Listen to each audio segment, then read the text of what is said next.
Tanto é debatido como é mal entendido o assunto sobre as doenças demoníacas que afligem o corpo humano. Não estou tentando aqui estabelecer debates, porque sei que é impossível.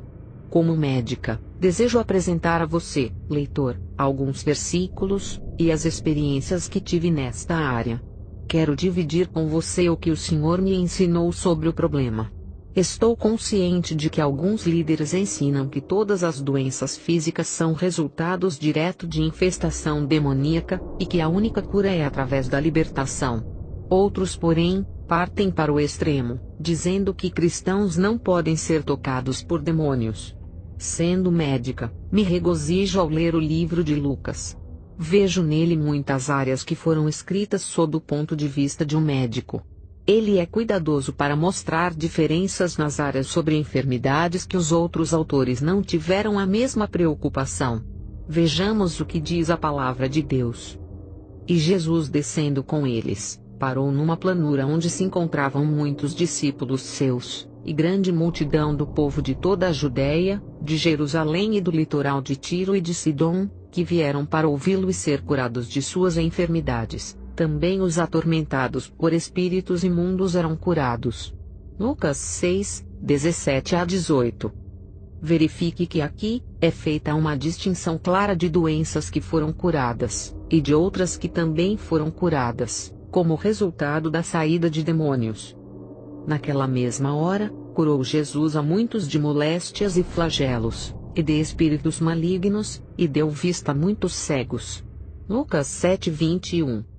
Novamente neste versículo, podemos ver a mesma distinção sendo feita. Lucas mostra nestes dois relatos, que algumas doenças são puramente físicas, e outras são causadas por demônios.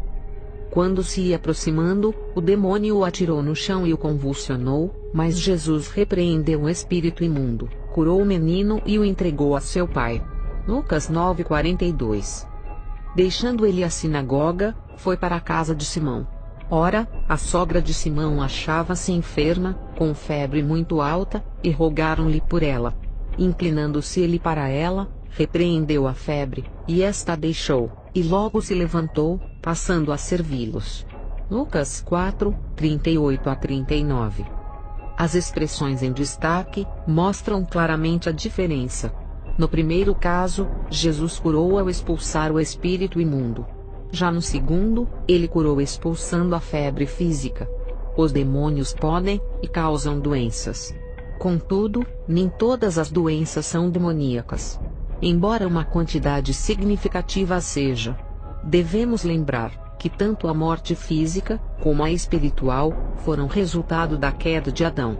A alteração em nossos corpos físicos causada pelo pecado, torna-nos vulneráveis a uma série de doenças físicas. O Senhor me ensinou muito sobre esse assunto. Os demônios são expert em manipular bactérias e vírus, e colocá-los nos corpos humanos. Mas eles também podem afetar o corpo diretamente. Eles podem prejudicar um corpo a um nível molecular. Podem causar um estrago devastador a vários órgãos, sem alterar o aspecto das estruturas celulares quando vistas por nossos microscópios. O estrago feito exige tratamento com remédios e nutrição, e etc. Porém, os médicos só podem saber o que está errado com o paciente, e que medidas deverão ser tomadas, apenas pela revelação do Senhor. Pouquíssimos são os médicos cristãos que se dispõem a depender completamente do Senhor. Eu não estou alegando que o tratamento de um determinado paciente seja feito sem os testes apropriados para se designar a doença. Mesmo assim, qualquer médico, admita ou não, presencia casos em que todos os diagnósticos não dão a resposta para o que está errado com o doente. Nestes casos, se torna responsabilidade do médico a orientação do Senhor, através da oração e do jejum. Uma das mais notáveis experiências que presenciei neste tipo de estrago demoníaco, foi um caso que aconteceu perto do fim do meu treinamento. Na época, eu era responsável pelo CTI. Bob, um homem de 35 anos, deu entrada na unidade, vindo de um hospital de uma cidade das redondezas onde estivera hospitalizado por uma semana. Ele adoecera de repente, e atingia níveis altíssimos de febre. Os médicos que cuidavam dele foram incapazes de descobrir a causa da doença. Também não consegui descobrir a causa da mesma quando o examinei no dia em que foi internado, mas era óbvio, ele estava extremamente doente. Ao iniciarmos a bateria de testes, comecei a pedir fervorosamente ao Senhor para revelar-me o que estava errado com ele, e pedi também a outros especialistas para examiná-lo. Na manhã do dia seguinte ele repentinamente saltou da cama, declarando que deixaria o hospital naquele momento, porque se não o fizesse seria morto. Não importava o que falássemos, nada mudaria a mente dele. Finalmente, o médico particular de Bob conseguiu uma ordem impedindo a sua saída pelo menos nas próximas 72 horas. Quando ela foi anunciada, Bob imediatamente rodopiou e caiu na cama, fixando o olhar no teto e murmurando coisas incoerentes sem responder a estímulos. Permaneceu assim, nos 2 dias que se seguiram, enquanto sua condição física deteriorava. Finalmente, no 3º dia de manhã, enquanto me preparava para o trabalho, o Senhor me falou que Bob, na realidade, era um sacerdote superior de uma cidade próxima, e a doença dele era causada pela disciplina satânica. No entanto, ele queria sair do hospital porque estava sendo atacado por David, um sacerdote superior local que era médico no hospital. 2 sacerdotes superiores jamais ficam no mesmo território, a não ser por mútuo consentimento. Se assim não for, entram numa batalha até a morte. Bob sabia disso, e nas condições em que estava, não teria chances contra David. O pai me disse para ir e amarrar os demônios que estavam atando e confundindo a mente de Bob, e também dizer que sabia quem era e o que estava acontecendo, e que compartilhasse o evangelho com ele. Esperando ardentemente ter ouvido corretamente a voz do Senhor, fui fazer-lhe a vontade naquela manhã. Assim que entrei no quarto de Bob naquele dia, certifiquei-me de que não havia mais ninguém com ele, e fechei a porta. Tentei fazer com que ele me respondesse, mas não o consegui. Ele continuava com os murmúrios incoerentes. Assim, apoiando meus braços na grade da cama dele, disse: "Vocês demônios que atam a mente e causam confusão, o meu mestre Jesus enviou-me para amarrá-los, e agora eu o faço no nome de Jesus Cristo. Ordeno que vocês não mais aflijam este homem." O resultado foi tremendo. No mesmo instante, os murmúrios de Bob cessaram, e ele se voltou para mim completamente lúcido. "Bom dia", ele disse. "Você quer alguma coisa?" Respondi: "Sim. Tenho uma mensagem do Deus Altíssimo para você." Comecei a dizer-lhe as coisas que o pai me dissera, e depois rapidamente compartilhei o evangelho com ele. "Bob, você precisa entender que a sua única esperança é Jesus. Satanás está determinado a matá-lo. Continuar a servi-lo trará apenas destruição a você, e o que é pior, a eternidade no inferno." Ele olhou-me fingindo estar surpreso e disse: "Quem é você? Você está louca. Não sei sobre o que você está falando." Eu disse: "Ah, sabe sim. O meu Deus não mente."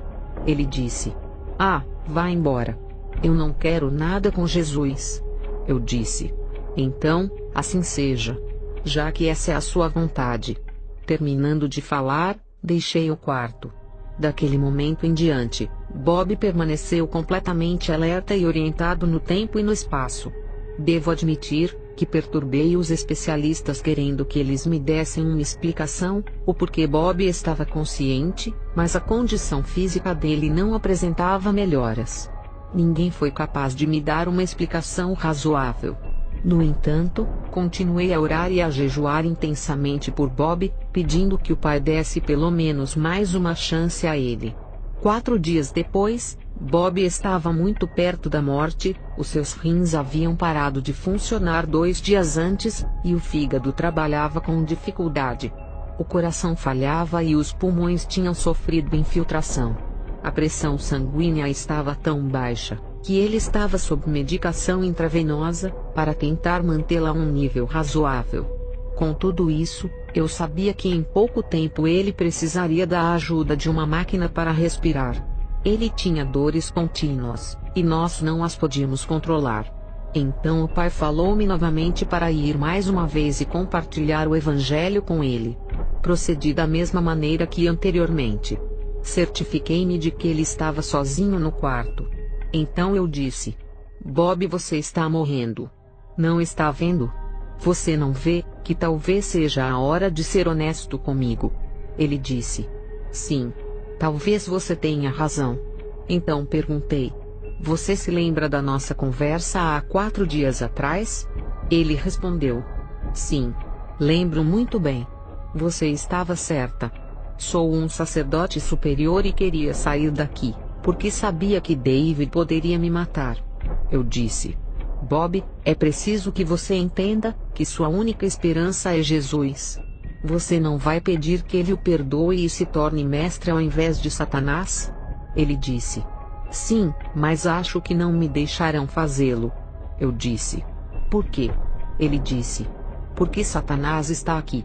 Dizendo isso, moveu a mão para o lado oposto da cama em que estava parada. Não pude ver nada, mas o meu espírito sentiu a presença dele. Então eu disse: Não. O Senhor já o amarrou. Você quer um sinal de que o que eu estou falando é verdade? O Senhor havia dito que eu poderia expulsar o demônio da dor, como sinal de que o que eu estava falando era verdade. Ao expeli-lo, Bob sentiria um alívio imediato da dor. Então ele disse: Não. Só o fato de você ser louca o bastante para ter vindo aqui e correr riscos como estes, já é o bastante para mostrar-me. Assim, com lágrimas rolando pela face, ele tomou minha mão, e com voz tremulante, pediu a Jesus para perdoá-lo e tornar-se o seu mestre. Depois virou para o outro lado da cama, e dirigindo-se diretamente a Satanás, disse-lhe que não mais o serviria, independentemente do que acontecesse. Sob a direção do Senhor, eu expulsei os demônios responsáveis pela febre, dores, paralisação dos rins, e etc. As dores cessaram imediatamente, e pela primeira vez em muitos dias, ele já não as sentia. Passadas as 2 horas, ele não mais precisou de remédios para a pressão. Saiu do CTI dentro de 2 dias, e em menos de 2 semanas, ele recebeu alta completamente curado. Os especialistas atribuíram a causa da doença a um vírus. É o diagnóstico usado com frequência, quando não se sabe realmente a causa de uma determinada moléstia. Várias vezes, fico pensando nos inúmeros pacientes que morreram de enfermidades devastadoras, sem que as mesmas fossem realmente diagnosticadas. Normalmente, casos assim, são atribuídos a vírus. Os médicos cristãos deveriam seriamente, com muita oração e jejum, buscar orientação e a revelação em tais casos. O capítulo 5 de Tiago nunca é levado a sério, nem pelas igrejas, e nem pelos médicos. Frequentemente, a única maneira de curar as feridas e doenças demoníacas é pela oração da fé e pela unção com óleo. Uma outra maneira comum dos demônios afligirem os corpos das pessoas é através da dor. Ela pode variar na intensidade, mas normalmente é devastadora, e a causa não é encontrada pela medicina. Toda vez que examino um paciente que experimenta muita dor, e eu não consigo descobrir a causa, imediatamente começo a buscar de Deus a revelação, e normalmente descubro que a fonte é demoníaca. Sempre que os satanistas lutam entre si, usando os poderes da feitiçaria, o perdedor quase sempre termina na sala de emergência de algum hospital com dores agudas. E a causa não é descoberta. Os demônios nem sempre infligem danos físicos, ao mesmo tempo que causam dores. Também não precisam estar dentro do corpo para causá-las. Os cristãos também podem ser afligidos com este tipo de dor, e normalmente não sabem que o problema é demoníaco, ou de onde os demônios estão vindo. Eles são enviados pelas bruxas, e em geral afligem a pessoa do lado de fora do corpo. Isso acontece, especialmente com aqueles que são verdadeiramente nascidos de novo. Da mesma forma, os espíritos humanos podem prejudicar uma pessoa quando a porta do ódio está aberta. Presenciei casos em que o dano causado a uma determinada pessoa era resultado do ódio direcionado a ela. Nestes casos, basta uma simples unção com óleo e oração, pedindo ao Senhor para guardar a pessoa do ódio enviado a ela. Quando tudo mais falha, esta atitude tem se mostrado bastante efetiva. Um bom exemplo é o caso de um jovem de 30 e poucos anos, a quem chamarei de John. Ele deu entrada na sala de emergência uma noite, reclamando de dores agudas no peito. Parecia um caso típico de infarto. Internei-o e iniciei inúmeros testes, que demonstraram estar tudo normal. 2 semanas depois de receber alta, ele voltou ao meu consultório à tardinha, agonizando com a mesma dor. Assim, suspeitei que ele fosse um satanista que estava perdendo uma batalha. No momento, ainda não recebera uma revelação clara do Senhor. Após terminado todos os testes possíveis no hospital em que trabalhava, mandei-o para uma cidade mais próxima para ser avaliado pelos cardiologistas da mesma. Internaram-no em um hospital local, e realizaram mais testes. Fizeram também o que é chamado de cateterismo, onde um catéter é introduzido nas artérias do coração para verificar se o fluxo sanguíneo está sendo bloqueado, e mesmo assim, tudo estava normal. Depois desta completa avaliação, John retornou para me ver. Estava por demais desencorajado, porque ainda sentia dores frequentes no peito. Com a orientação do Senhor, assentei-me com ele, e diretamente o desafiei com o fato de que eu pensava ser ele um satanista, e que a dor era o resultado de uma luta demoníaca entre ele e uma outra pessoa. Ele ficou tão assustado, que nem mesmo tentou negar o que eu estava dizendo. Conversamos muito, e eu compartilhei o Evangelho com ele, e disse que a única esperança era Jesus Cristo. Mas infelizmente, aquele jovem queria o poder a qualquer preço. A despeito de tudo o que acontecera, ele ainda estava determinado a ficar no satanismo. John reconheceu que sabia que a causa de sua dor era a luta demoníaca. Finalmente, para fugir de um outro satanista mais forte, ele se mudou para outro estado, e começou a participar de uma outra assembleia tentando adquirir mais poderes. Oro sempre por ele, e fico pensando no que estará lhe acontecendo. Como é triste ver uma vida desperdiçada por causa da luxúria do poder. Os diversos problemas emocionais causados por demônios são intermináveis. Contudo, novamente aqui, não podemos responsabilizá-los por todas as desordens emocionais. Estive em contato com muitos cristãos que foram grandemente prejudicados, quando outros disseram que a origem de seus problemas era demoníaca, quando na verdade, os mesmos estavam sofrendo uma reação natural de estresse em suas vidas. Nunca devemos esquecer que somos seres humanos.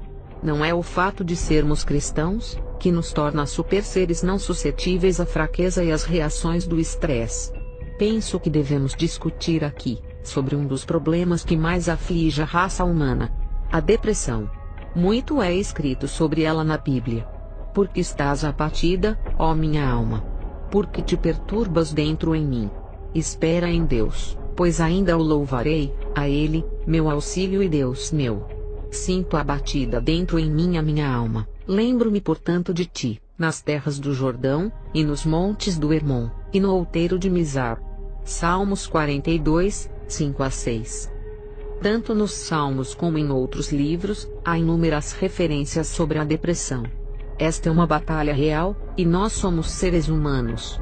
Sou tremendamente grata a Deus por ter incluído tais versículos na palavra dele. Veja os seguintes versos. Desperta. Por que dormes, Senhor? Desperta, não nos rejeites para sempre. Porque escondes a tua face, e te esqueces da nossa miséria e da nossa opressão. Pois a nossa alma está abatida até ao pó, e o nosso corpo como que pegado no chão. Salmos 44, 23-25.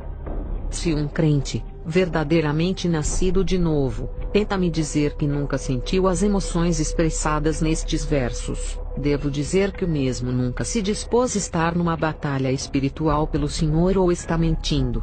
Olhe a tremenda honestidade com que o apóstolo Paulo escreveu. Porque não queremos, irmãos, que ignoreis a natureza da tribulação que nos sobreveio na Ásia, porquanto foi acima das nossas forças, a ponto de desesperarmos até da própria vida. Contudo, já em nós mesmos tivemos a sentença de morte, para que não confiemos em nós, e sim, no Deus que ressuscita os mortos. 2 Coríntios 1, 8-9. São muitas, muitas as causas da depressão. Mas infelizmente as pessoas envolvidas nos ministérios de libertação, dizem que toda depressão é demoníaca. Penso que isto seja porque nós os humanos, sempre procuramos as saídas mais fáceis de qualquer situação. Se toda depressão é demoníaca, então a solução é simples. Expulse os demônios que a depressão acabará. A maioria dos casos sérios de depressão que presenciei, não foram resultado de demônios possuindo uma pessoa. A causa mais comum que já vi para depressões graves, é o resultado direto da falta de controle da mente, assunto discutido no capítulo 16. A palavra de Deus nos mostra claramente, que devemos levar cativos todos os pensamentos à obediência de Cristo, 2 Coríntios 3:5.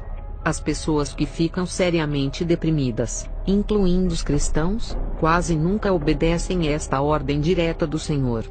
Recebem em suas mentes quaisquer pensamentos enviados por Satanás e seus demônios. Nunca param para avaliá-los, ou relacioná-los com a realidade da situação. Também não analisam essa situação com a palavra de Deus. Aceitam todos os pensamentos como se fossem seus. Em resumo, são preguiçosos. Deixam suas mentes deslizarem sob uma passividade preguiçosa, e ficam num estado de tremendo tormento emocional causado pelas forças demoníacas. A luta para reconquistar o controle de sua mente, é uma das mais difíceis batalhas que você enfrentará, mas o esforço valerá a pena. O fato de ser uma médica cristã se espalhou, e eu pude ver muitos casos de depressão no exercício da medicina. Todos eles melhoraram consideravelmente, com a observação dos passos em direção ao controle da mente apresentados no capítulo 15. Por favor, note como Davi agia no Salmos 42:5. Eu ainda o louvarei. Ele estava usando a vontade para subjugar os pensamentos de depressão, que estavam em sua alma, sua mente. Ele declarava que louvaria o Senhor. O louvor desempenha um papel importante para vencer a depressão. Reveja a minha própria experiência ao final do capítulo 14. Existem outras causas comuns para a depressão, e entre elas, podemos citar a perda de entes queridos, doenças físicas e fraqueza, grandes e adversas mudanças na circunstância da vida, e naturalmente a exaustão, pelo envolvimento na guerra espiritual. Todos os envolvidos na batalha espiritual, devem ser extremamente sensíveis e obedientes à liderança do Senhor. Quando Ele disser, pare. O melhor a fazer é obedecer e descansar. Mesmo que julgue o descanso desnecessário, a sua obediência evitará que você seja abatido rapidamente. O que quero dizer, é que você pode sofrer sérias dificuldades físicas ou emocionais, isto no que diz respeito à área de relacionamento com os outros, ou poderá cometer equívocos, ou ser enganado por não estar alerta como precisaria estar. Muitos se esquecem de que ainda são humanos, e sujeitos a fraquezas e limitações. Se permitirmos ao Senhor nos orientar nestas áreas, evitaremos tremendos transtornos. Um dos mais poderosos demônios que já encontrei, entraram em uma pessoa através do incesto. E de outras determinadas perversões sexuais, como o sadomasoquismo, tão comum entre os adeptos do rock e heavy metal. Estes poderosos demônios são capazes de habitar as três áreas dos seres humanos: corpo, alma e espírito. Deixe-me dar-lhe um exemplo disto. Numa tarde em meu consultório, recebi um telefonema de um pastor em uma cidade vizinha. Ele perguntou se eu era a médica envolvida no Ministério de Libertação. Ao receber a minha afirmação, ele disse que precisava que eu examinasse uma jovem naquele dia. Concordei, e eles chegaram ao meu consultório, algumas horas depois no final de meu expediente. Jane, não é esse o nome real dela, era uma mulher jovem de 25 anos que já estava casada havia uns 2 anos. O marido era um homem inteligente e um pouco mais velho, e ambos, cerca de 1 ano antes de se casarem, tinham entregue suas vidas a Jesus, e frequentavam a igreja regularmente. Eles procuraram o pastor e o assistente dele para aconselhamento, porque Jane era completamente frígida, e por isso, eles não haviam ainda consumado o casamento. O pastor e outros membros da igreja, 3 dias antes de virem a mim, discerniram corretamente que o problema era demoníaco, e estavam dispostos a libertar Jane. Não conseguindo fazê-lo, Jane, como consequência nas 48 horas anteriores, havia perdido todo o controle do corpo. Ela balbuciava constantemente coisas sem nexo, e não era capaz de controlar as funções físicas como comer e beber.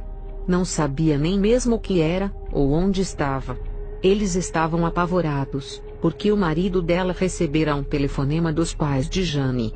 Eles eram dominadores, e disseram que chegariam no dia seguinte para levar a filha com eles e interná-la em um hospital psiquiátrico, que era o lugar dela. Ser colocada em um lugar daqueles, era a última coisa que ela precisava no momento. O tratamento à base de drogas fortes, e a provável terapia do eletrochoque, causariam apenas mais danos. Que situação! As implicações legais eram tremendas, e o meu sincero desejo era pedir-lhes para desistirem. Entretanto, fiquei profundamente impressionada de ver o compromisso daquele marido de permanecer por mais de 2 anos em um casamento não consumado. Pude notar também que ele estava desesperado. Assim, disse-lhes que precisava de 20 minutos para consultar a vontade de Deus e ver o que poderia ser feito. Subi as escadas, e caí de joelhos diante do Pai, buscando sinceramente a vontade do Senhor na oração. Quase que imediatamente, ele me deu paz completa, e disse que estava disposto a libertar Jane. O Senhor revelou-me que ela estava possessa por um dos mais poderosos demônios, que habitam as 3 áreas na vida humana. As pessoas que tentaram libertá-la, não haviam constatado isso, e assim não foram felizes na tentativa. O que tinham feito, era agitar o demônio, e este por sua vez estava tentando matá-la, antes que pudesse ser expulso. O Senhor abriu-me os olhos espirituais, permitindo que eu visse o que estava acontecendo, tanto no cérebro como no corpo de Jane. Era como se o cérebro dela estivesse rasgado por enormes garras que tentavam despedaçá-lo. Outras áreas em seu corpo estavam nas mesmas condições. O Senhor instruiu-me a ungir Jane com óleo, colocar minhas mãos sobre sua cabeça, e orar até que ela fosse liberta. Disse também, que eu deveria neste caso particular, proibir que os outros colocassem as mãos sobre ela. Voltei ao consultório, e expliquei aos outros as características do demônio, e por que eles não foram capazes de expeli-lo. Depois procedi como o Senhor me ordenara. Assentei-me no braço da poltrona em que Jane estava, e coloquei as mãos sobre sua cabeça. Imediatamente, a batalha estava iniciada. Em primeiro lugar, precisei ganhar controle sobre um demônio menos poderoso que estava balbuciando através dos lábios de Jane, e não a deixava descansar. Assim que ele saiu, ela ficou quieta. Contudo, ainda estava completamente confusa. Muitos outros demônios queriam impedir, tentando tirá-la do alcance de minhas mãos, mas rapidamente foram expulsos. O último deles manifestou-se aos berros dizendo: "Você pensa que é esperta demais, não é? Mas nunca conseguirá expulsar Yurazua. Ele é forte demais, e está aqui há bastante tempo." "Como Yurazua entrou?" perguntei rapidamente. O demônio riu e respondeu: "De um modo estupidamente fácil. Ele entrou enquanto o pai de Jane fez sexo com ela quando era pequena. O Senhor, no entanto, já me revelara que aquela era a porta aberta em que aquele poderoso demônio entrara." É muito difundido entre os profissionais da saúde que os abusos sexuais na infância são uma das causas mais comuns de frigidez feminina. E isso é verdade, especialmente no que diz respeito ao incesto. Na escola de medicina, nos ensinaram nos cursos de psiquiatria, que a percentagem de mulheres que foram bem-sucedidas com a ajuda psiquiátrica é terrivelmente baixo. Depois de 20 minutos ou mais, o pastor e os outros membros saíram dizendo que não tinham mais tempo a perder. Confesso que fiquei mais aliviada. Foi uma experiência memorável para mim.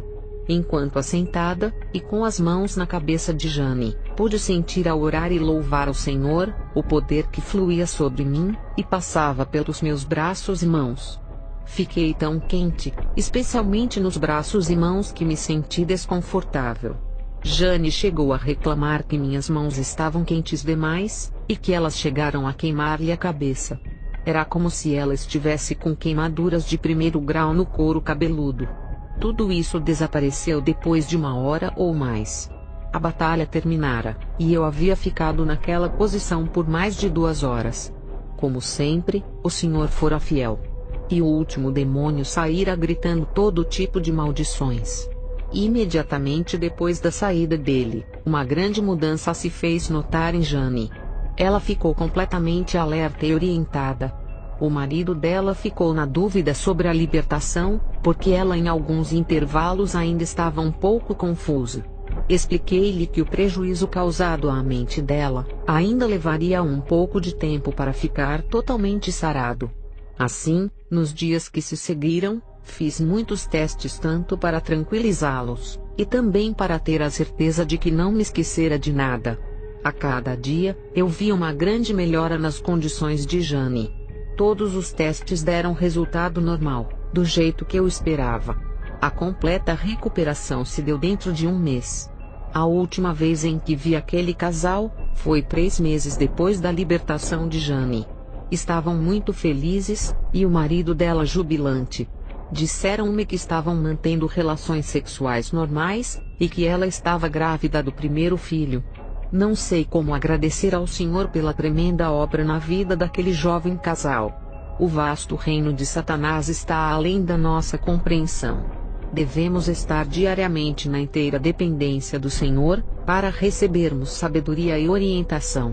As pessoas são diferentes, e os ataques de Satanás são diferentes também. Não somos espertos o bastante para desmascará-lo. Oro continuamente para que o Senhor dê-nos sabedoria, porque esta batalha é real, e se não estivermos em plena comunhão com o nosso capitão, poderemos causar grandes feridas naqueles em que estamos tentando ajudar. O caso de Jane me fez lembrar de um ponto que é triste dizer, mas muitas pessoas que ministram libertação tendem a esquecer. É dito que Isaías 42 tem melhor descrição profética sobre Jesus. Eis aqui o meu servo, a quem sustenho, o meu escolhido, em quem a minha alma se compraz, pus sobre ele o meu espírito, e ele promulgará o direito para os gentios. Não clamará, nem gritará, nem fará ouvir a sua voz na praça. Não esmagará a cana quebrada, nem apagará a torcida que fumega, em verdade promulgará o direito.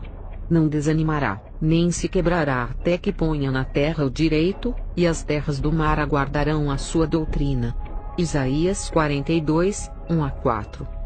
Filhinhos, não amemos de palavras, nem de língua, mas de fato e de verdade. 1 João 3,18.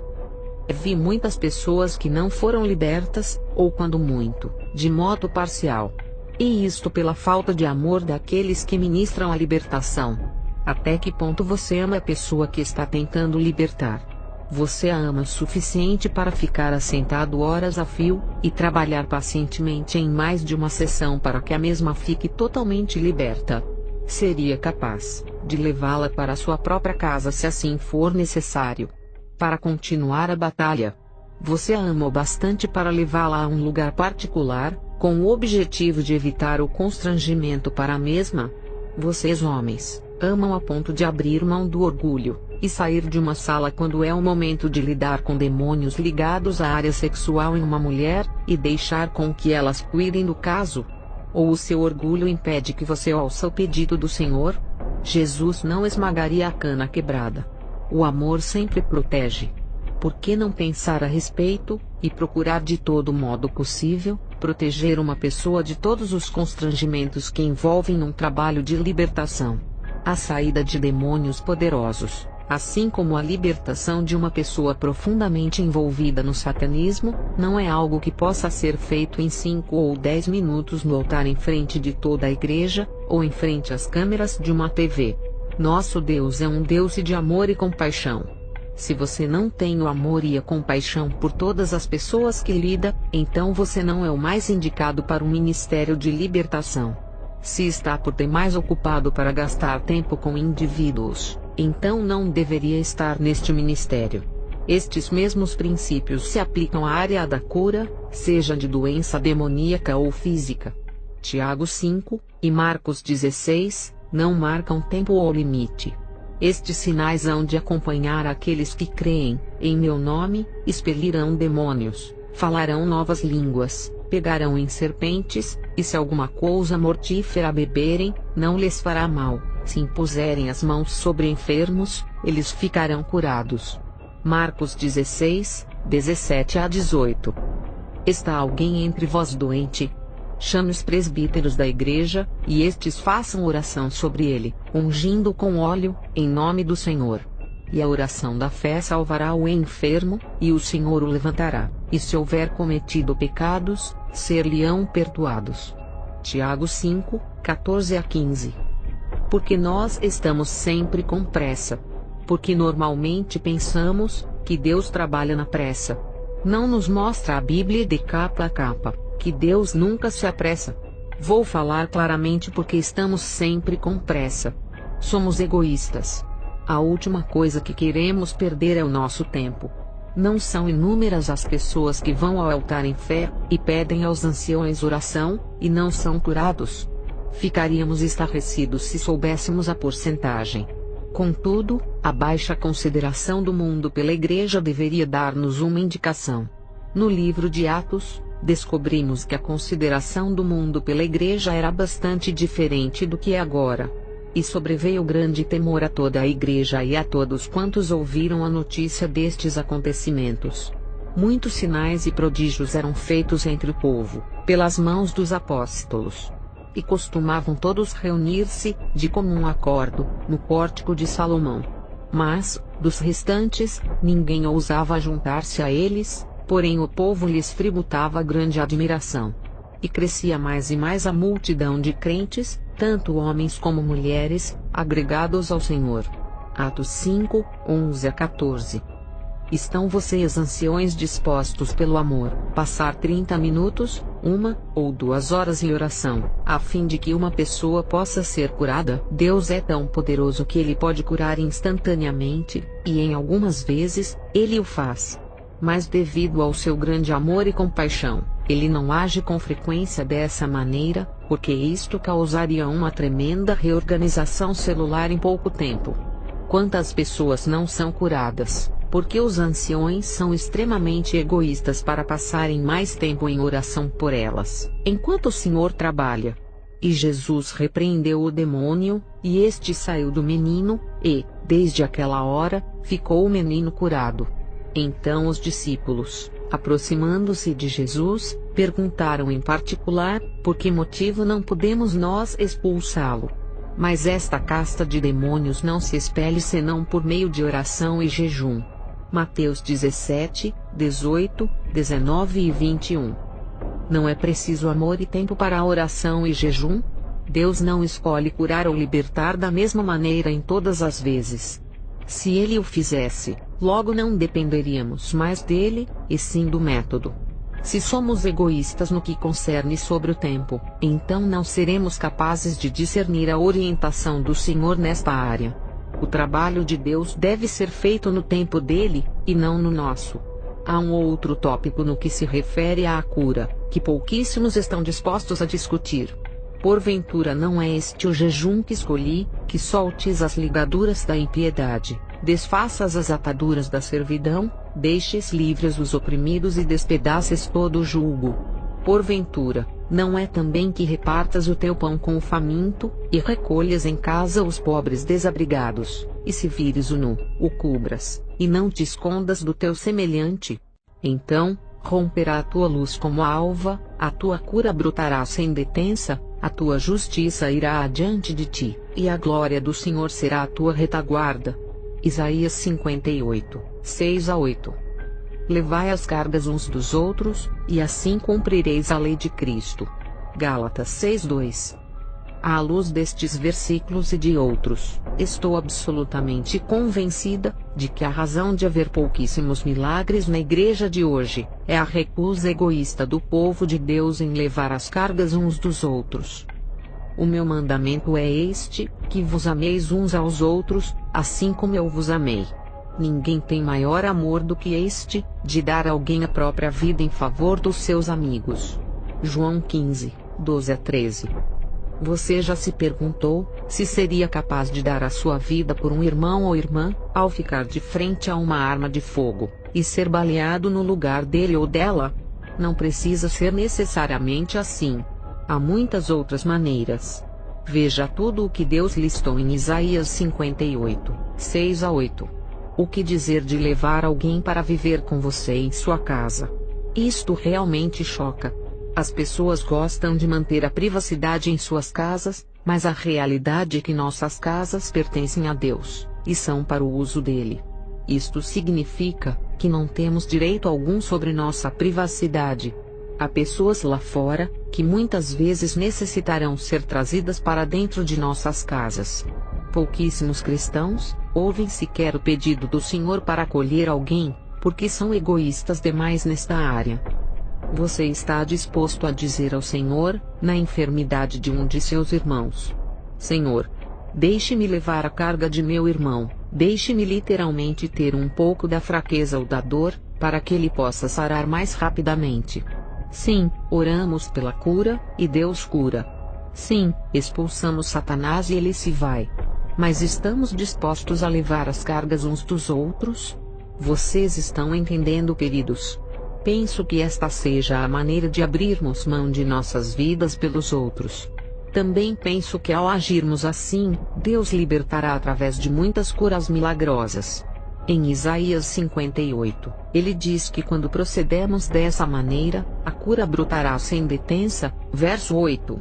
Certamente que Deus tem todo o poder nos céus e na terra.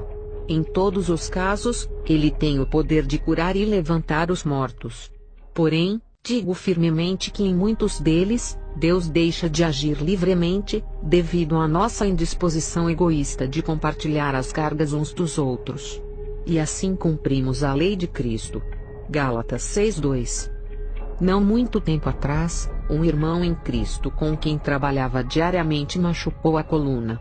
O dano foi tão grave, que o médico dele recomendara repouso absoluto.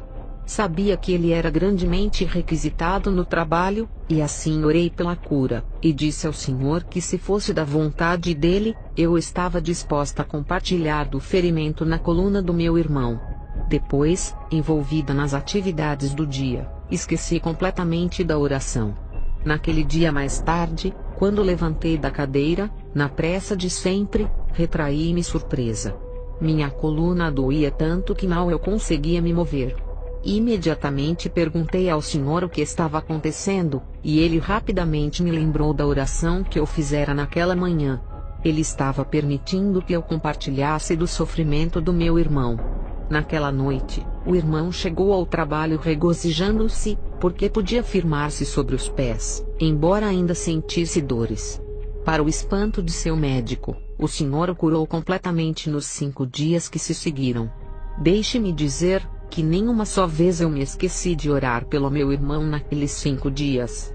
Todas as vezes em que tentava fazer qualquer movimento, eu me lembrava de orar pela dor que estava compartilhando. Quando o Senhor curou o meu irmão, eu também fiquei completamente curada. Este é um exemplo prático do que estou falando. Sei, através do meu próprio treinamento médico, que a cura pode ser um processo doloroso. Acredito que o Senhor possa retardar o processo da cura, devido à dor que o mesmo acarreta. Se estivermos dispostos a compartilhar, a cura poderá acontecer muito mais rapidamente. A guerra é real, e as feridas também. Devemos estar dispostos a ajudar uns aos outros.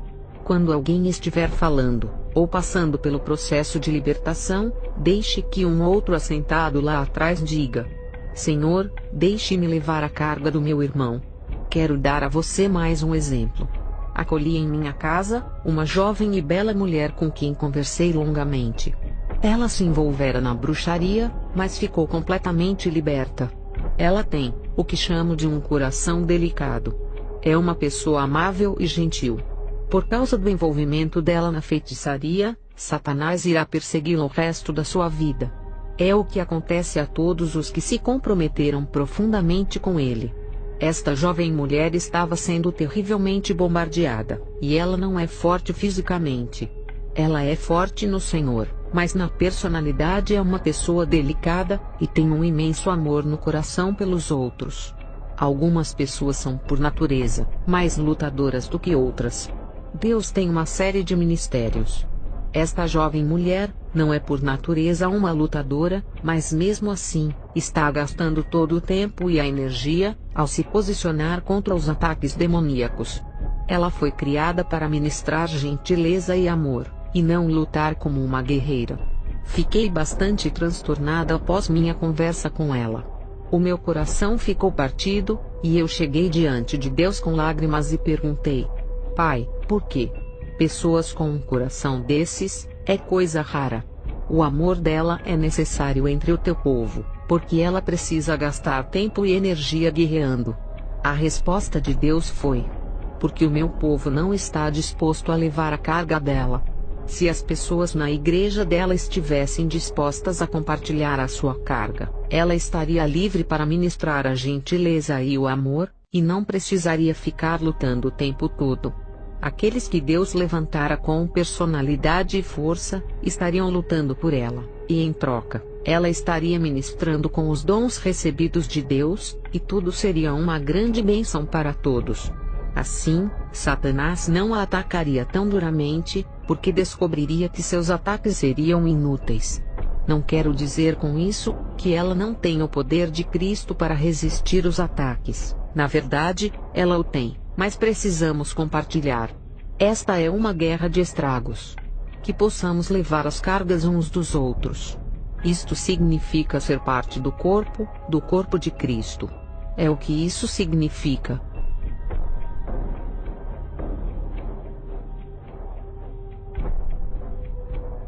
Quero falar agora diretamente com aqueles que estão envolvidos no ocultismo, exemplo, satanismo, e que ao lerem este livro, desejam sair.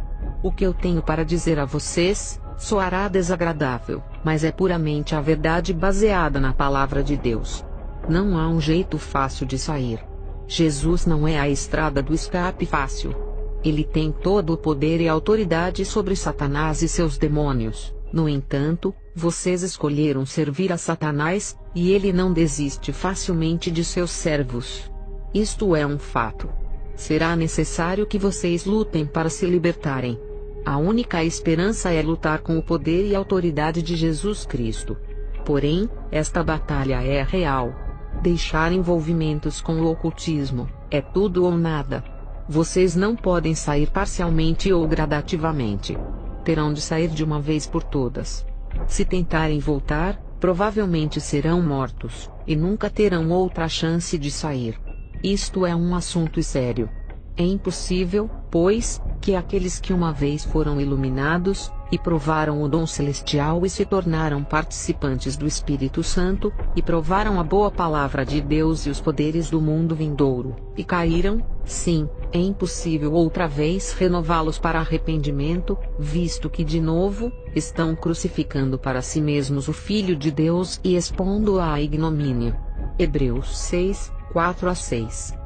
Uma vez que você prove do poder, da bondade e salvação de Jesus Cristo, se voltar ao ocultismo nunca será capaz de se arrepender novamente, e passará a eternidade no mais agonizante tormento no inferno. Respondeu-lhe Jesus: Eu sou o caminho, a verdade, e a vida, ninguém vem ao Pai, senão por mim. João 14:6. Só há um caminho que leva a Deus o Pai, e o liberta do reino de Satanás. Esse caminho é Jesus. Se quiser ficar livre da escravidão do diabo, o único jeito é fazer de Jesus o seu Senhor, Salvador e Mestre absoluto. Você não pode servir a Jesus e a Satanás ao mesmo tempo. Assim, se não estiver servindo a Jesus, está servindo a Satanás. Mas se quiser ficar livre, tudo o que tem a fazer é pedir em voz alta a Jesus para perdoá-lo, lavar todos os seus pecados com o precioso sangue que foi derramado por ele na cruz, e pedi-lo para tomar completamente o controle de sua vida.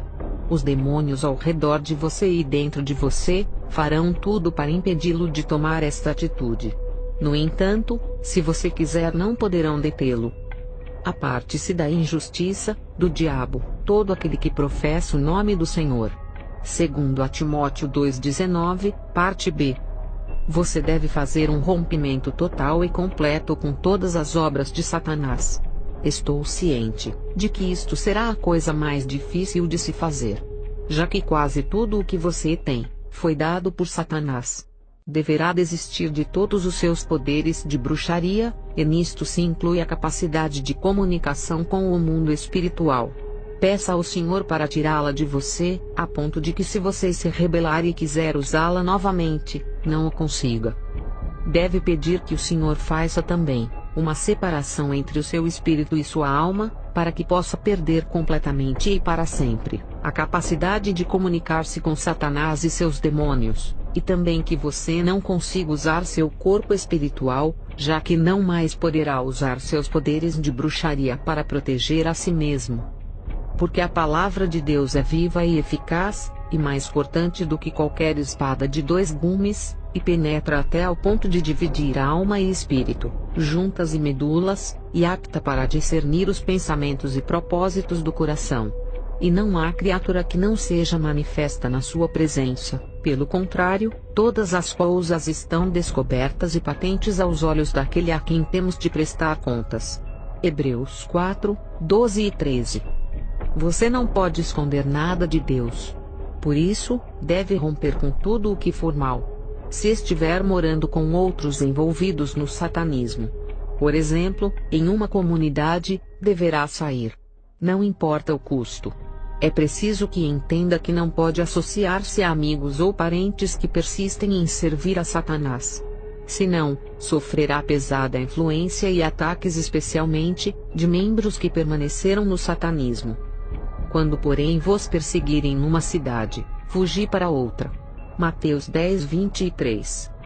Uma vez que tenha pedido a Jesus Cristo para perdoá-lo, limpá-lo, e tornar-se o seu mestre, você recebeu o poder dele e autoridade sobre os demônios em você, e ao seu redor.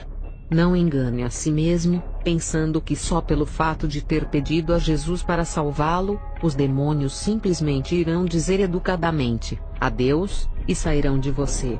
Você lhes pediu para entrar quando servia a Satanás, agora, o Senhor espera que você use o poder e a autoridade dele para expulsá-los. É necessário que entenda que os demônios que estão em você tentarão matá-lo, se os satanistas não o fizerem pessoalmente. Não deixe que os demônios controlem você, ao contrário, você deverá controlá-los. Expulse-os em voz alta no nome de Jesus, e ordene-os a sair, e deixar você no nome de Jesus. E estes sinais hão de acompanhar aqueles que creem, em meu nome expelirão os demônios. Marcos 16, 17.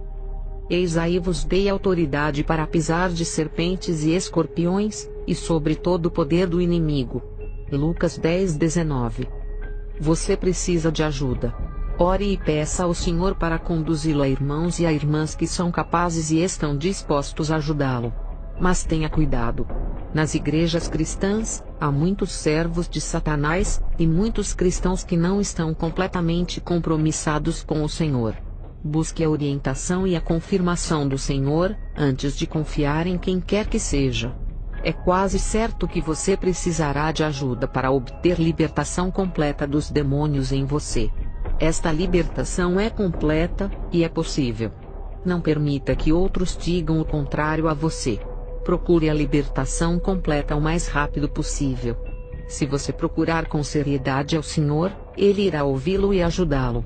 Você deve ler e aprender a palavra de Deus. A obediência a Ele é uma necessidade absoluta. Se me amais, disse Jesus, guardareis os meus mandamentos. João 14:15. Se guardardes os meus mandamentos, permanecereis no meu amor, assim como também eu tenho guardado os mandamentos de meu Pai, e no seu amor permaneço. João 15:10. Nem todo o que me diz, Senhor, Senhor, entrará no reino dos céus, mas aquele que faz a vontade de meu Pai, que está nos céus. Mateus 7:21. A melhor proteção contra os ataques de Satanás é a obediência instantânea às ordens de Deus. não apenas as que são encontradas na Bíblia, mas também as que forem dadas a você diretamente pelo Espírito Santo. É preciso que entenda que você é basicamente uma pessoa rebelde, senão você não teria se envolvido no ocultismo. O satanismo atrai as pessoas, porque elas querem poder para controlar a própria vida, e também a vida dos outros. Por esta razão, a área do senhorio de Cristo em sua vida será fortemente atacada por Satanás. Ele colocará perguntas em sua mente do tipo: por que eu deveria fazer tudo do jeito de Deus? Afinal de contas é minha vida. Não, não é assim. Não se esqueça de que foi comprado por um terrível preço, o sofrimento de Jesus na cruz. É nisso que você pertence ao Senhor. A Bíblia é clara sobre esse assunto. Porque a rebelião é como o pecado de feitiçaria, e a obstinação é como a idolatria. 1 Samuel 15:23. Estude e memorize a palavra de Deus. Ela será para você segurança.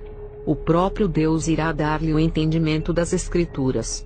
Não aceite argumentos, conceitos ou comentários de quem quer que seja, sem antes compará-los à Bíblia, e também sem antes obter confirmação do Senhor. Provavelmente experimentará uma mudança radical nas circunstâncias de sua vida, principalmente no que diz respeito às finanças. Não se esqueça de que tudo o que tem recebeu de Satanás. E ele tem o direito legal de tomá-lo de você. Deus é tão justo com Satanás como é conosco. Entretanto, seja corajoso. As riquezas que Deus dará a você valerão muito mais do que qualquer outra coisa que Satanás tenha lhe oferecido. Não acumuleis para vós outros tesouros sobre a terra, onde a traça e a ferrugem corroem, e onde os ladrões escavam e roubam, mas ajuntai para vós outros tesouros no céu, onde traça nem ferrugem corrói, e onde ladrões não escavam nem roubam, porque onde está o teu tesouro, aí estará também o teu coração. Mateus 6, 19-21. O verdadeiro tesouro que alguém pode ter, é o conhecimento pessoal de Deus. Peça-o para revelar-se a você. Jesus fez uma pergunta a Pedro, e a repete hoje para cada um de nós. Amas-me mais do que estes outros? João 21:15, parte B.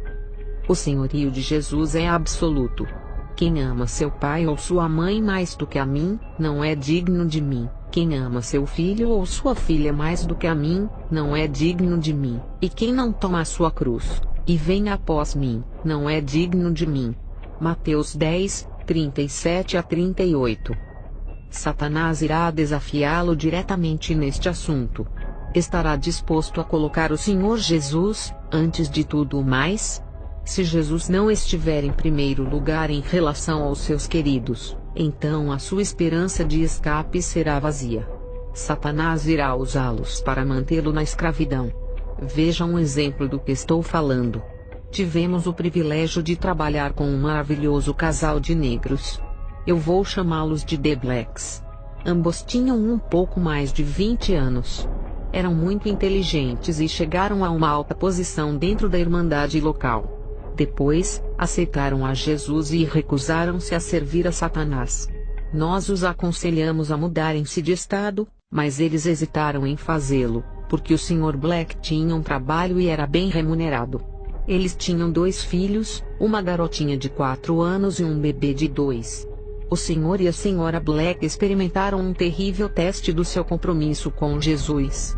Cerca de 6 meses depois de terem deixado o satanismo, o Sr. e a Sra. Black e a filhinha de 4 anos foram raptados pela Irmandade. Foram levados a uma reunião, onde os satanistas retiraram a pele da menina, estando ela ainda viva, e isto diante de seus olhos. Os satanistas diziam repetidamente durante a tortura da criança, que se eles renunciassem a Jesus Cristo e proclamassem Satanás como Senhor, e concordassem em servi-lo novamente, eles parariam de torturá-la. A despeito da indizível angústia que experimentaram ao ver a filha ser torturada, e ouvir-lhe os gritos de agonia e da dor, eles permaneceram firmes. Tinham colocado o Senhor Jesus em primeiro lugar, e não iriam negá-lo. Finalmente a criança morreu, e eles foram soltos. Uma semana depois, o bebê, um menino, ficou violentamente doente. Foi hospitalizado e cuidado pelos especialistas do local. Nada adiantou. Ele morreu em 48 horas. Os médicos nunca descobriram o que estava de errado com ele.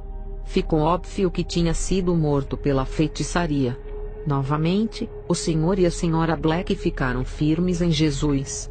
Pouco depois das duas tragédias, eles se mudaram do estado. Ocasionalmente nos comunicávamos, e 2 anos depois, o casal Black tiveram gêmeos. Nasceram um menino e uma menina, e o Sr. Black estava estudando para se tornar um pastor. Você pode estar pensando, como pode ser isto? Porque o Senhor não protegeu seus filhos, uma vez que eles se tornaram cristãos. Isto não é um jogo. Uma vez que você faça uma entrega completa a Jesus, tudo passa a ser dele. Esteja certo de que Satanás irá pedir ao Senhor tudo o que você entregou a ele, como no caso de Jó, e provavelmente, o Pai dará a Satanás a permissão de tomar o que ele pedir. Porque os meus pensamentos não são os vossos pensamentos, nem os vossos caminhos os meus caminhos, diz o Senhor, porque, assim como os céus são mais altos do que a terra, assim são os meus caminhos mais altos do que os vossos caminhos, e os meus pensamentos mais altos do que os vossos pensamentos. Isaías 55, 8-9. Deus é Deus. Muitas vezes não podemos entender seus pensamentos ou as razões, porque ele age como age. Por mais terrível que tenha sido o sacrifício dos Black para servirem a Jesus, não se compara ao sofrimento dele na cruz por nós. Jesus nos fala plenamente: não temas as coisas que tens de sofrer. Eis que o diabo está para lançar em prisão alguns dentre vós, para ser dispostos à prova, e tereis tribulação de 10 dias. Sê fiel até a morte, e dar-te-ei a coroa da vida. Apocalipse 2:10. Não temais os que matam o corpo e não podem matar a alma, temei antes aquele que pode fazer perecer no inferno tanto a alma como o corpo. Mateus 10:28. Deixe-me esclarecer algo.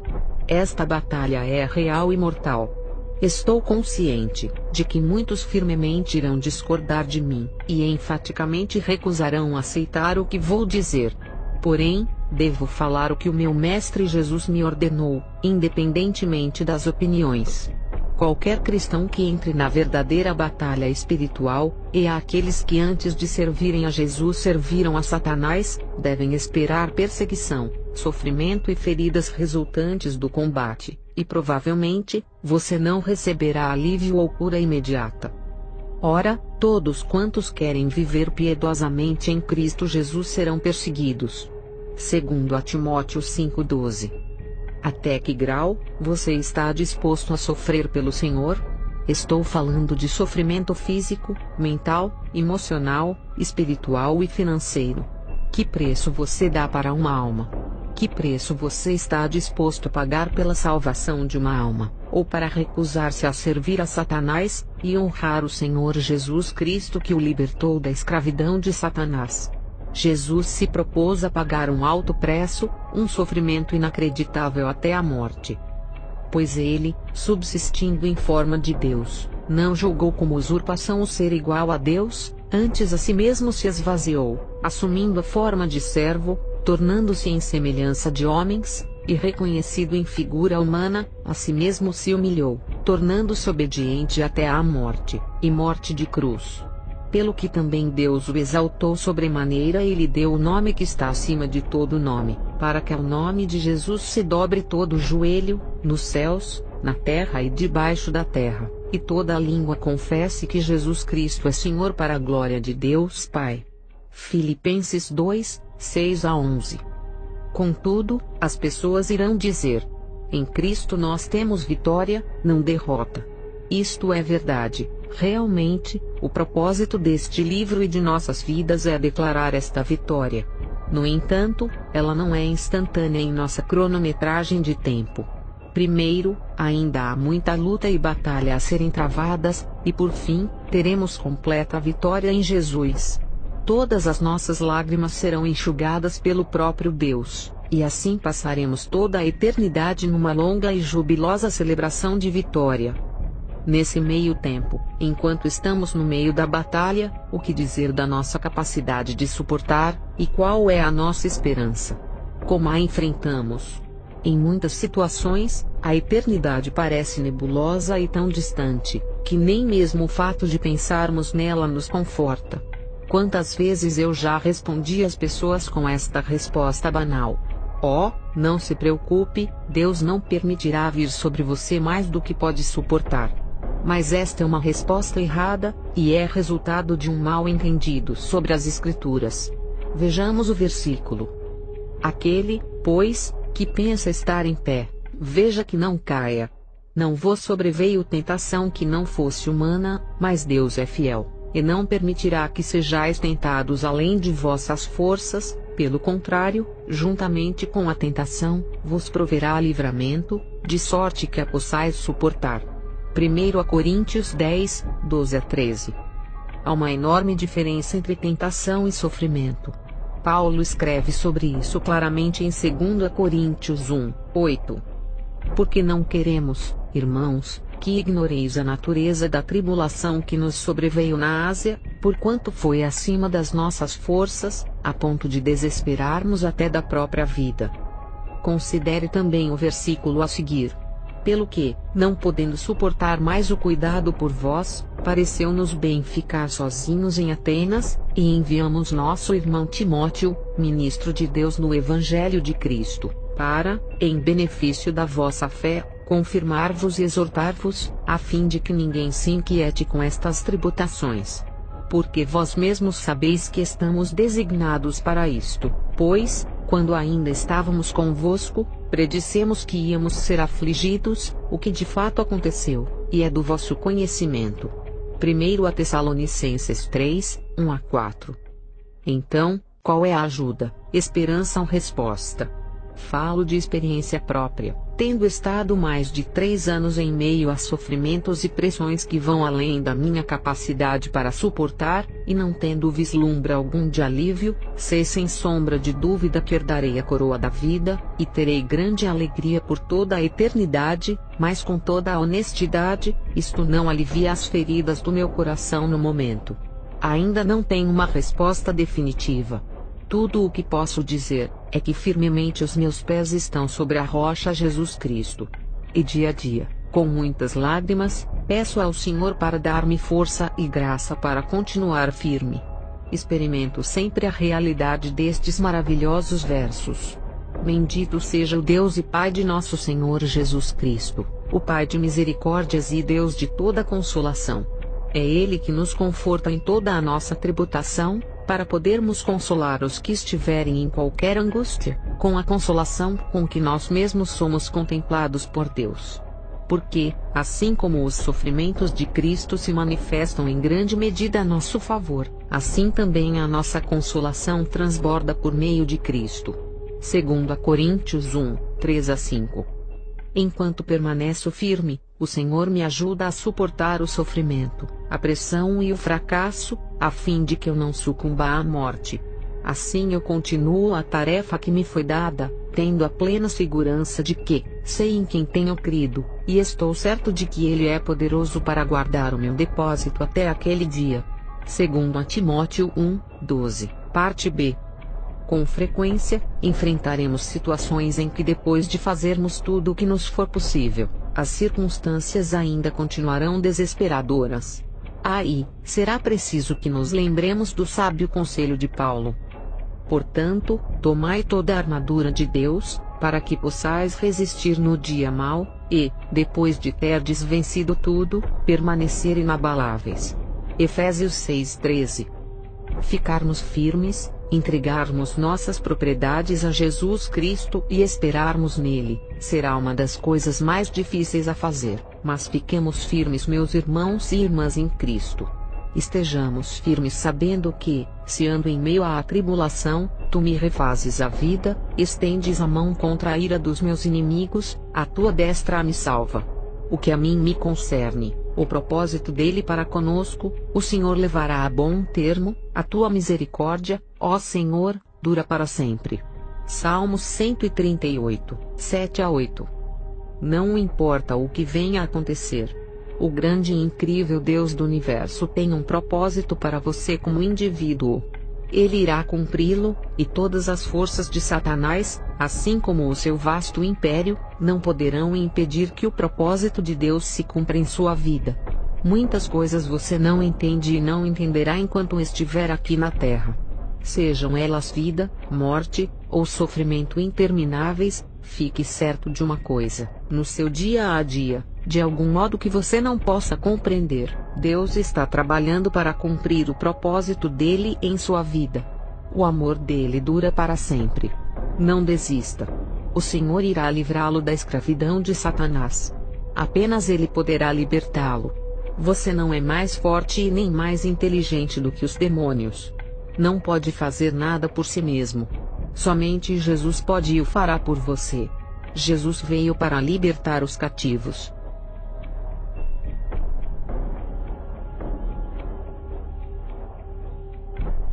Talvez seja melhor dar a você as definições de alguns dos objetos e termos mais comuns usados no ocultismo. A lista citada aqui neste capítulo é muito grande, mas ainda assim, está limitada aos termos mais comuns que muitas vezes os cristãos não percebem.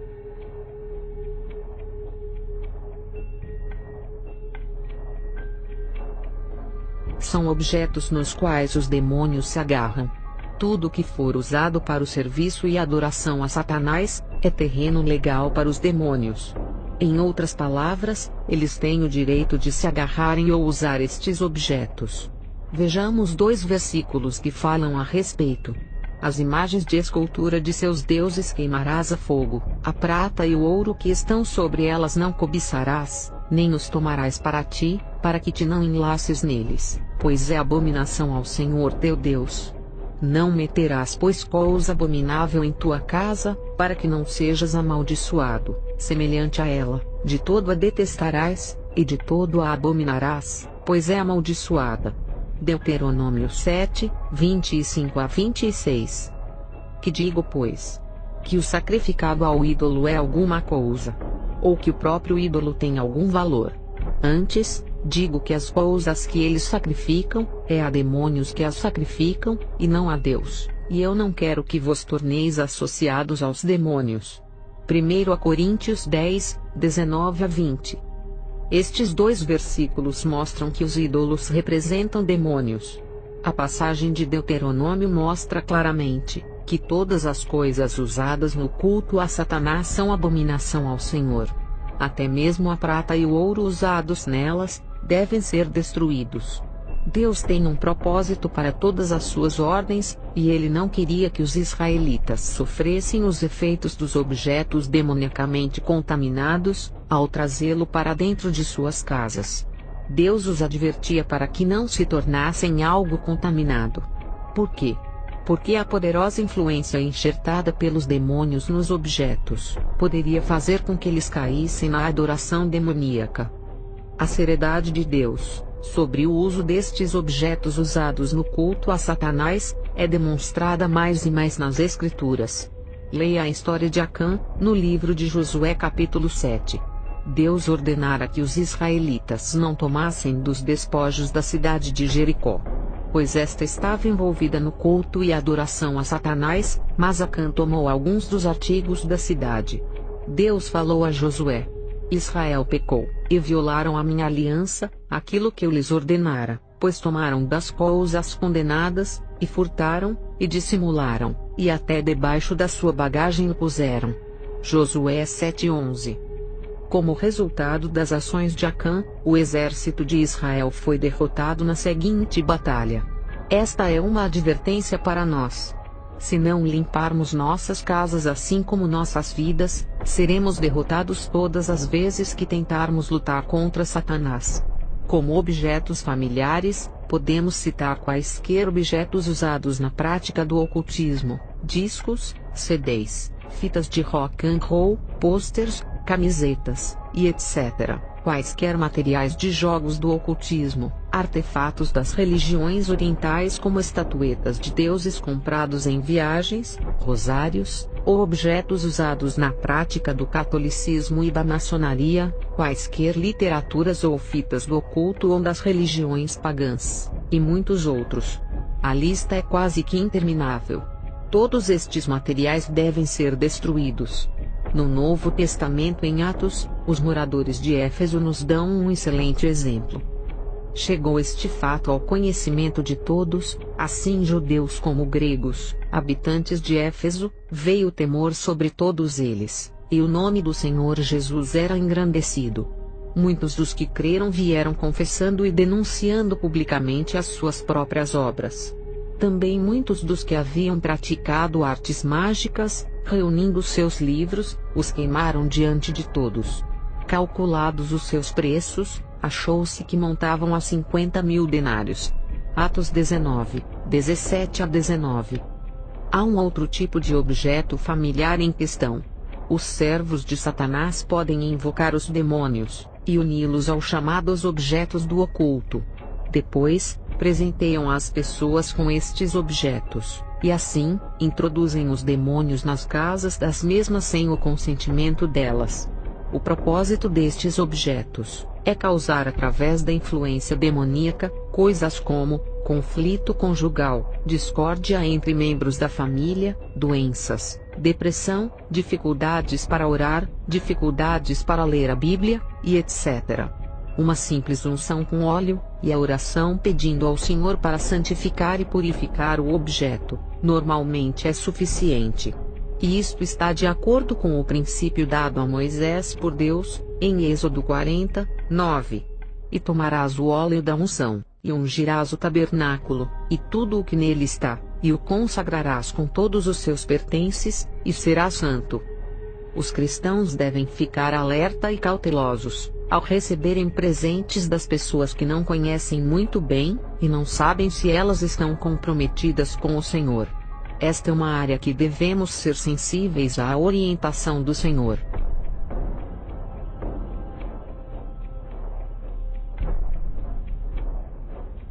Não se achará entre ti quem faça passar pelo fogo o seu filho ou sua filha, nem adivinhador, nem prognosticador, nem agoureiro, nem feiticeiro, nem encantador, nem necromante, nem mágico, nem quem consulte os mortos. Deuteronômio 18, 10 a 11. Um espírito familiar é um demônio com quem uma bruxa desenvolve uma comunicação íntima. Estes demônios são usados de diversas maneiras, e atualmente, um espírito familiar é usado primeiramente com o propósito de espionagem para conseguir informações. A propósito, o termo aites familiar, íntimo da bruxa, é frequentemente usado para se referir a algum animal. Assim, o demônio é enviado para o animal, e a bruxa, através da comunicação com o demônio, pode tanto controlar o animal, como ver e ouvir o que ele ouve e vê. Da mesma maneira, ela pode também projetar-se espiritualmente para o animal, e assim controlá-lo para uso próprio. As pessoas no ocultismo sempre estão em contato com animais, gatos ou pássaros, para tais propósitos. Tradicionalmente, diz-se que as bruxas usam gatos pretos. Esta é uma mentira espalhada por Satanás para enganar as pessoas. Na verdade, as bruxas usam os gatos brancos, que parecem transmitir pureza. Aconteceu recentemente em meu consultório, um incidente com um espírito familiar, espírito íntimo. Sou muito afeiçoada a animais. Tenho um casal de gatos que adoro levar no carro, e todos os dias levo um deles ou os dois para o consultório. Normalmente, mantenho-os em uma área fechada, onde não podem manter contato com os pacientes. Um dia, ao final da tarde, um dos meus pacientes, um poderoso bruxo do local, não estou certa de que na época ele tivesse qualquer ideia de que eu conhecia a identidade dele. De alguma maneira naquela tarde, o meu gato Joshua soltou-se, e entrou no quarto onde o paciente estava. Agarrei-o antes que o paciente pudesse tocá-lo e disse: "Desculpe, de algum modo Joshua se soltou. Espero que você não se importe com os gatos." Ele disse: "Não, em absoluto. De fato, temos nossos próprios gatos que amamos muito." Enquanto carregava Joshua para fora do quarto, o Senhor me revelou que já era muito tarde. O paciente fora bem-sucedido em colocar um espírito familiar, demônio, dentro do meu gato. E isso levou apenas um segundo. Depois que todos os pacientes se foram, fiquei conversando com 2 amigos em meu consultório. A mudança em Joshua foi notável. Normalmente, ele era um gato extremamente calmo e quieto. No entanto, enquanto estávamos assentados conversando, ele passava continuamente na nossa frente, olhava-nos enquanto conversávamos. Expliquei aos outros o que estava acontecendo. O paciente estava usando os olhos e os ouvidos do gato para monitorar a conversa. Peguei Joshua no colo, e olhando diretamente em seus olhos disse: "Agora me ouça, Jimmy." Esse era o nome do paciente. Satanás, seu mestre, é um mentiroso. Ele não é mais forte do que Jesus. Jesus Cristo é Deus. Ele morreu na cruz por nós. Morreu por você e por mim. Ele é o único que você deveria servir, e não a Satanás. Agora, vou provar que o que estou dizendo é verdade. Vamos expulsar seu espírito familiar deste animal, com o poder do nome de Jesus Cristo. Se Satanás for forte como diz que é, não seríamos capazes de fazer isso. Então peguei o óleo, e ungi a Joshua. Oramos juntos pedindo ao Senhor que expulsasse o demônio. Novamente, a mudança foi imediata. O brilho feroz de seus olhos desapareceu, e ele parou de rosnar. Depois, com um enorme bocejo, ele se deitou e adormeceu. Se você tiver animais de estimação, fique sempre alerta para a possibilidade de que os mesmos possam ser invadidos por espíritos familiares. Contudo, por favor, compartilhe o Evangelho antes de expulsar o demônio. Às vezes não saberá se está lidando com um espírito humano, ou com um demônio, mas se proceder assim, possivelmente estará evangelizando o satanista envolvido. Diante de tudo isso, diariamente oramos pela proteção de nossos animais. Os animais são facilmente purificados porque não têm pecado. Entretanto, Satanás não tem propriedade legal sobre eles, da mesma maneira que o tem sobre os humanos, mas mesmo assim, são afetados pela maldição do pecado. As Escrituras mostram isto claramente.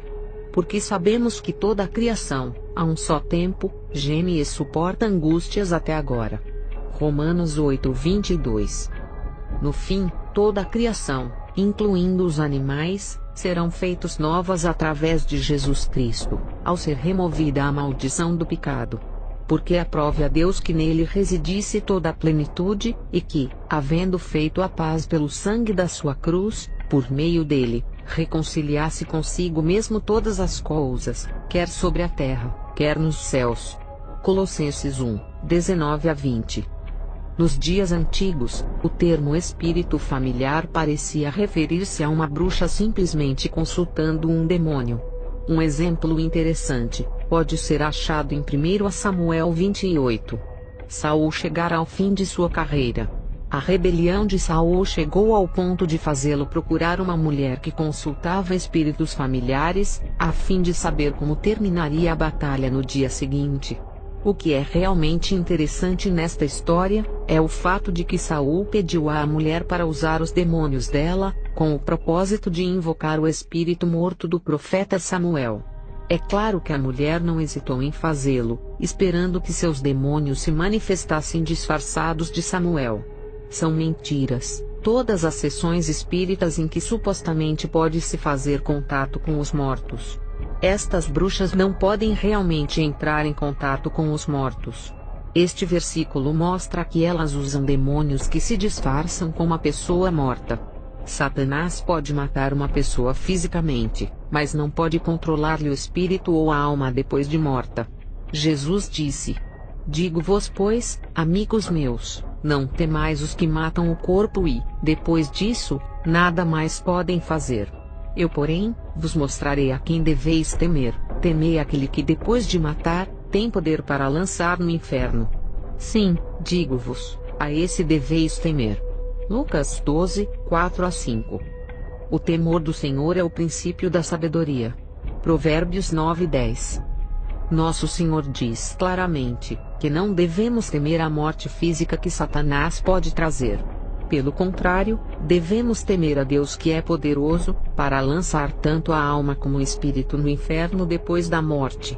Acredito que estes versos, assim como muitos outros, mostram claramente que Satanás e seus demônios não exercem controle sobre as almas ou espíritos das pessoas quando estas morrem. Um outro versículo concernente a este assunto é encontrado em Apocalipse 1:18. E aquele que vive, estive morto, mas eis que estou vivo pelos séculos dos séculos, e tenho as chaves da morte e do inferno.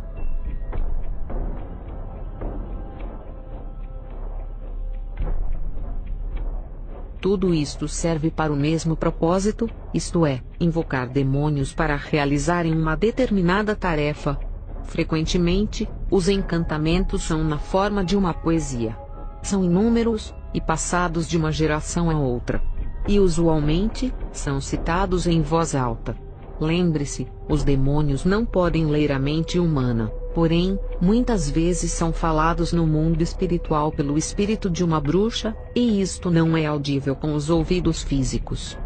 A expressão colocar um encantamento ou maldição em alguém refere-se à atitude de invocar um determinado demônio, e assim enviá-lo a uma outra pessoa para causar-lhe danos ou influência. Todos os encantamentos, palavras mágicas, e etc., são acompanhadas por demônios. Até mesmo as que são chamadas de boas, como aquelas que estimulam o amor em uma pessoa, e etc. Um outro termo muito conhecido em outros países é o bewitch, que quer dizer enfeitiçado, que significa a condição de uma pessoa sob a influência ou controle de demônios enviados por uma bruxa. As bruxas mais poderosas não precisam usar longos e complexos encantamentos. Elas simplesmente se comunicam diretamente com os demônios no mundo espiritual, ou usam seus guias espirituais.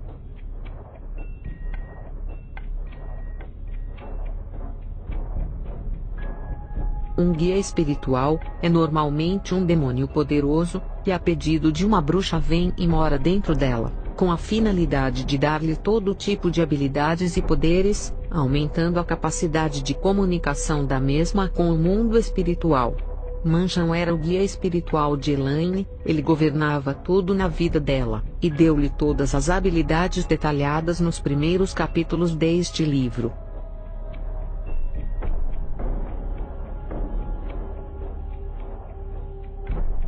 Estes três termos se referem à mesma coisa, e designam objetos que na maioria das vezes, são usados ou dependurados nas portas das casas. Supõe-se que trazem proteção e dinheiro ao proprietário. Dizem que os talismãs trazem boa sorte. Os amuletos e fetiches são frequentemente usados para proteger uma pessoa de seu inimigo. Proteger de uma outra bruxa, por exemplo. Nestes casos, algo do inimigo, normalmente o cabelo, é incorporado ao amuleto, ou ao fetiche. Podem variar grandemente na composição, mas em todos a fome do poder é a mesma. Demônios. O Senhor não tem tais objetos. O poder dos cristãos é apenas através de nosso Senhor Jesus Cristo, e sua obra completa na cruz. Qualquer cristão que aceite, ou use essas coisas, está diretamente usando demônios. É impressionante como muitos cristãos usam crucifixos ou até mesmo a Bíblia como uma espécie de proteção, do mesmo modo que amuletos e fetiches. E isto contradiz plenamente com a palavra de Deus.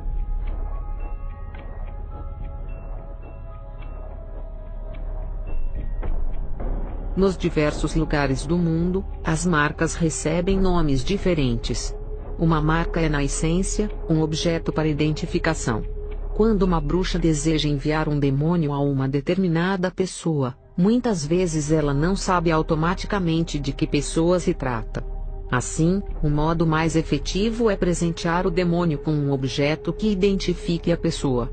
Pode ser cabelo, pontas de unha, e etc. Peças de roupa são também usadas, mas não dão resultado como se fosse uma parte da própria pessoa. Em inúmeras ocasiões, enfrentamos problemas quando os satanistas tentaram matar nossos animais de estimação. Verificamos que os bigodes dos nossos gatos haviam sido cortados, e os do cachorro apenas de um só lado. Perdemos alguns deles, porque os demônios os afligiam com enfermidades. No entanto, continuamente ficamos alertas a essa possibilidade, e então oramos e ungimos-los com óleo pedindo ao Senhor proteção especial para eles. Os bigodes retirados de nossos animais eram a marca ou objetos de identificação, que as bruxas deram aos demônios, para que estes pudessem identificá-los.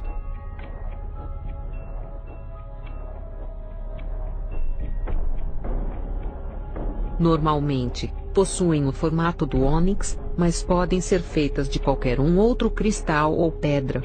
A finalidade de uma Hangstone é a comunicação.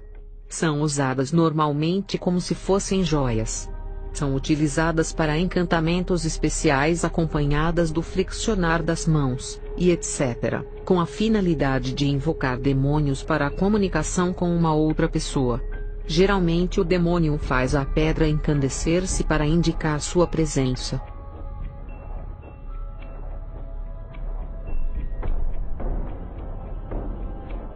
A bruxaria branca, mágicas, está cheia de referências às forças e poderes. Como exemplo, vejamos uma citação extraída de um livro na feitiçaria branca chamado Livro de Instrução para Rituais de Mágica, de Dick Stephens. Os trabalhos de mágica de acordo com as leis naturais, exploram e empregam estas forças. São meios de tornar-nos melhores, pessoas sábias, e é uma extensão de nossa consciência. O propósito último da mágica é fazer com que aquele que a pratica crie sua própria realidade. E você está para abrir a porta para este incrível poder que pode auxiliá-lo a fazer exatamente isto. Muitas outras descrições são usadas para este mesmo propósito. E ultimamente, toda a bruxaria branca parece unir a pessoa com as forças do universo. Naturalmente que estes autores sempre se negarão dizer que de fato, estas forças são demônios, e que a extensão de nossa consciência, ou a alteração do estado de nossa mente, são na verdade o estabelecimento da comunicação com o mundo espiritual. Mesmo ao leitor mais precavido, tudo pode parecer bom e inofensivo, mas fique atento, porque é bruxaria. E como tal, é abominação ao Senhor.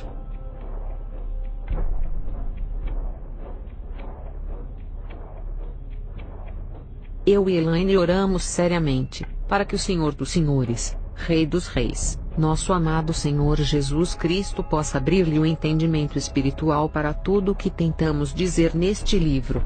Lembre-se disto, não importa o que acontecer a você na batalha como resultado de sua entrada na guerra espiritual, até mesmo o fato de chegar a desesperar-se da própria vida, você sempre estará no centro do amor e da proteção de Deus.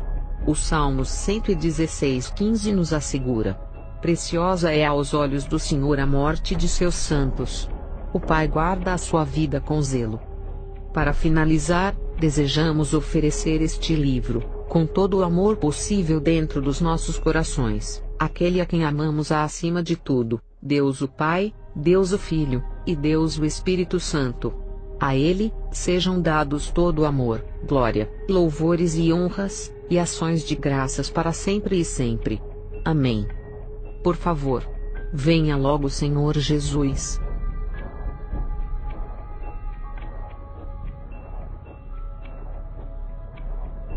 Quero que o leitor entenda, de que não sou escritora profissional. E peço desculpas se em alguma parte deste livro não me fiz entender claramente. Decidi acrescentar ao livro esta nota, devido a numerosas perguntas que me foram feitas concernentes à luta que enfrentei com os demônios em Elaine. O Senhor sempre nos ordena honestidade completa. Preciso escrever tanto sobre minhas falhas, como sobre o meu sucesso. A batalha com os demônios em Elaine foi um treinamento para mim. Sem constrangimentos, admito que não sabia o que estava fazendo. Foi pela busca na palavra de Deus, e pela orientação direta do Espírito Santo que aprendi rapidamente. Uma coisa maravilhosa é que o Senhor honra os desejos dos nossos corações. Ele sabia que tanto eu como Elaine desejávamos servi-lo, assim, não importando o quanto fôssemos incapazes. Jesus foi fiel. Não tenho mais as lutas que tive com os demônios em Elaine, aprendi muito e continuo aprendendo. Passei por outras experiências que estão detalhadas em outros 2 livros que escrevi. São eles: Prepare-se para a Guerra, e Tornando-se um Escravo de Honra a Serviço do Mestre. Sim, sofri muito, e tenho lutado muito. Mas este é um livro sobre vitória, e não derrota. Elaine e muitos outros foram libertos pelo poder de Jesus Cristo. Somos todos servos imperfeitos, mas Jesus Cristo é perfeito. Seu poder é perfeito e ilimitado. Ele é fiel a seus servos agora e para sempre.